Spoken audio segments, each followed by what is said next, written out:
manoVIJNANA, or mental awareness. manoVIJNANA is the awareness of different mental phenomena. Through looking closely at what goes on in one's mind, people can get rid of judgments, preconceptions, and emotions that create false pictures of reality and leave one ignorant to the true nature of the world. At nirvana, the manoVIJNANA becomes immediate cognitive mastery, and the true nature of things is seen. Once the truth is seen, svabhava falls away. Misunderstanding causes suffering. When things are seen clearly, one attains peace. Yogacara is one of two schools of Mahayana Buddhism. Mahayana Buddhism expanded Buddhism to include not only monks and nuns, but all humans. Madhyamika Buddhism, developed by Nagarjuna, was the other school of Mahayana Buddhism. This school held the belief that nothing exists, not even consciousness. Yogacara Buddhism believes that consciousness is the only thing that exists. Yogacara has been studied much less in the West than Madhyamika.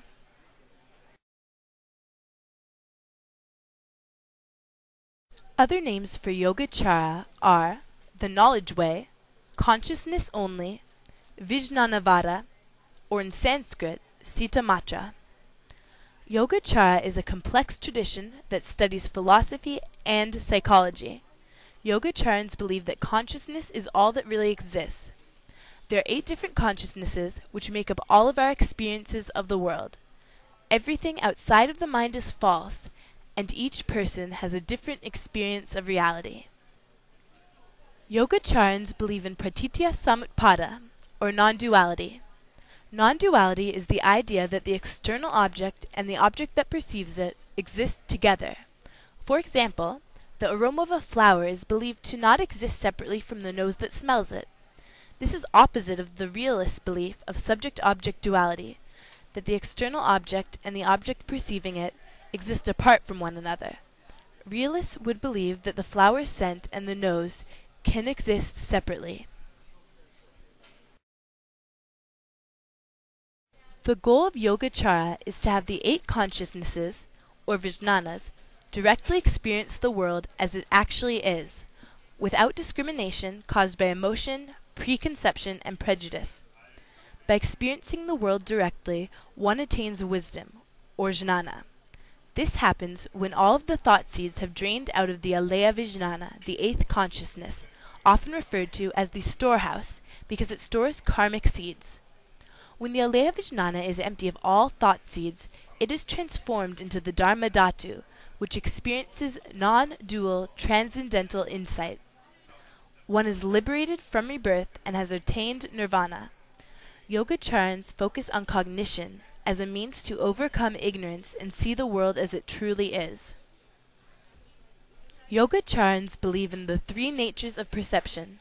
The first nature is parakalpita, the imaginary nature. The parakalpita apprehends things incorrectly as a result of one's preconceptions, attachments, and discriminations. The second nature, paratantra, the dependent nature, understands the dependent nature of all things, or pratitya-samutpada. The third nature is pranispana, absolute nature. Pranispana sees things as they are, without being influenced by preconceptions, attachments, and discriminations. This nature is what Yogacarans aim to follow. This kind of perception is non-conceptual. Objects can't be described. Yogacara was founded during the 4th and 5th century CE by 2 half-brothers, Asanga and Vasubandhu. The basic principles of Yogacara had already been around for over a century before these 2 brothers were born. The Santinirmocana Sutra was developed after the death of Nagarjuna, Madhyamika's founder, as a collection of his thoughts. This sutra, written about 300 AD, became the first scripture of the Yogacara school. This sutra introduced many of the Yogacara ideas, such as only cognition, 3 self-natures, the aleya vijnana, and the theory of the 8 consciousnesses. The sutra proclaimed its teaching to be the 3rd turning of the wheel of Dharma.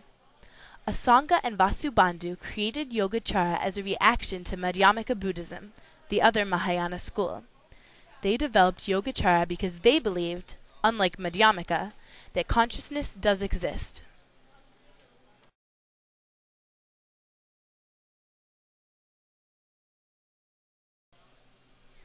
In standard Buddhism, there are 6 original consciousnesses. These are Kaya Vijnana, sense of touch; Srota Vijnana, sense of hearing; Grana Vijnana, sense of smell; Viva Vijnana, sense of taste; Kaksura Vijnana, sense of sight; and manoVIJNANA, sense of thought. Yogacara added 2 more consciousnesses, Klista manoVIJNANA, mind of pain, and Alaya Vijnana, the storehouse. The Alaya Vijnana is an absolute permanent conscious that returns during rebirth. It collects karmic seeds of past actions of the other 7 Vijnanas. The type, quality, amount, and strength of these seeds determine how a conscious being will be reborn. They determine one's species, sex, social status, and appearance in their next life. Habit energies are the karmic energies that we create in our lives through repeated behaviors. Habit energies and seeds constantly affect one another. Habit energies become seeds, and vice versa. Each person's habit energy can affect those around him. It can penetrate others' consciousness.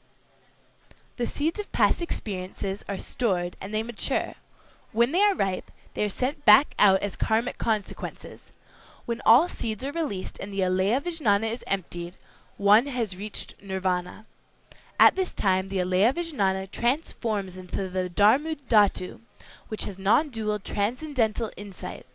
The first 7 consciousnesses are transformations of the Alaya Vijnana brought into higher consciousness.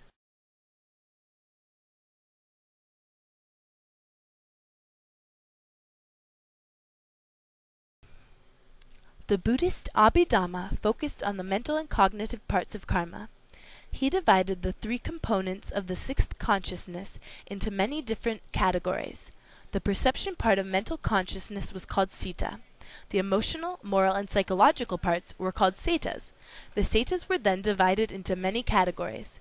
Universal Cetas were parts of every cognition, such as sensory contact and attention. Specialized Cetas only occurred in some cognitions. These included mindfulness and resolve. Wholesome Cetas were pleasant feelings like faith, love, or tranquility, while unwholesome Cetas were unpleasant, such as greed, hatred, and ignorance. There were mental disturbances such as arrogance or aversion, and secondary mental disturbances such as anger or envy. Some Cetas were karmically indeterminate, such as inactivity or remorse.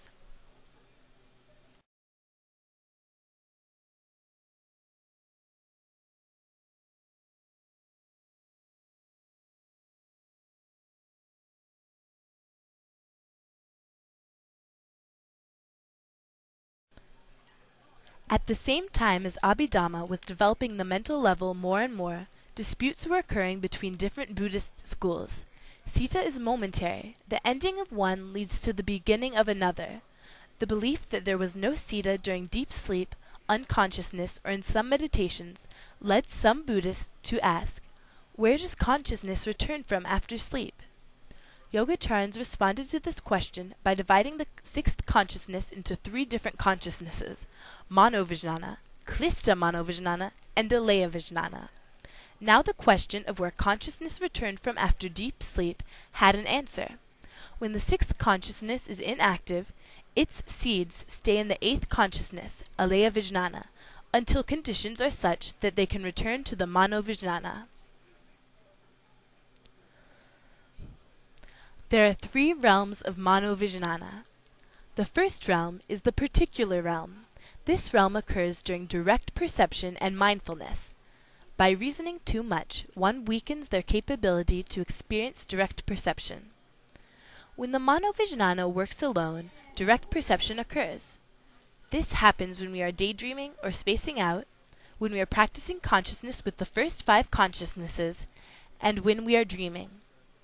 The second realm is the universal realm. This realm categorizes, infers, and makes judgments. Sometimes inferences are correct, and sometimes they are incorrect. The third realm is that of the pure image. In this realm, images fall from manoVIJNANA directly into Alaya Vijnana and then stay there as a seed. Before practice, the manoVIJNANA is full of preconceptions, prejudices, and feelings. These things dirty the consciousness and cause people to see false images. The Buddha told a story that illustrates how holding on to preconceptions blinds one from the truth.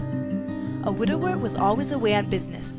One day he was gone, and bandits came and burned down the entire village and captured the man's son, who he loved very much. The man returned home and saw a burned body of a young boy. Thinking this was his son,